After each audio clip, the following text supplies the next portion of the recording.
Je m'appelle Malena, je suis ingénieure R&D pour Orapi depuis maintenant 7 ans. Bonjour, moi c'est Chloé, je suis ingénieure R&D et je m'occupe aussi du packaging chez Orapi depuis maintenant 3 ans. Alors moi je suis Louane, je suis apprentie ingénieure R&D au niveau du laboratoire hygiène d'Orapi depuis 3 ans. Du coup le projet Ultradose, c'est un projet qu'on a commencé en 2022 et qu'on a fini en 2023, donc c'est un projet qui nous a pris 1 an au total.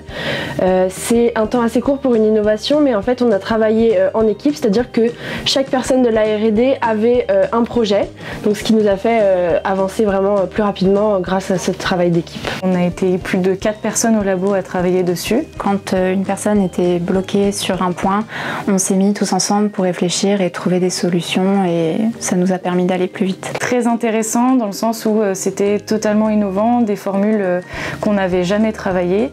Très challengeant dans le sens où on a dû développer donc les formules qui sont presque sans eau, donc des matières totalement actives, d'origine végétale. Pour ce projet, on a sélectionné des matières premières biosourcées dans le but d'obtenir une gamme de produits avec 93% d'ingrédients d'origine naturelle.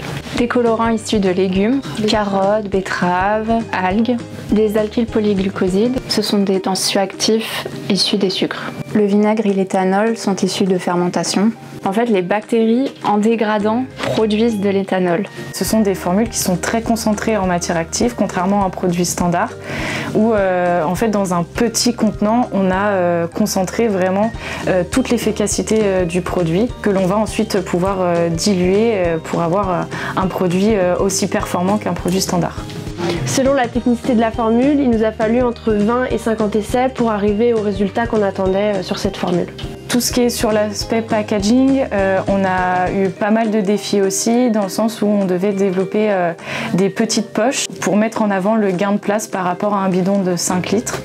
Donc il y a eu tout un aspect de stabilité contenu-contenant qui a été très challengeant. Mais on est arrivé à avoir des poches allant de 250 ml à 1 litre, donc ce qui est totalement innovant dans le sens où on a moins de plastique et donc on a pu réduire l'empreinte carbone de tous ces produits.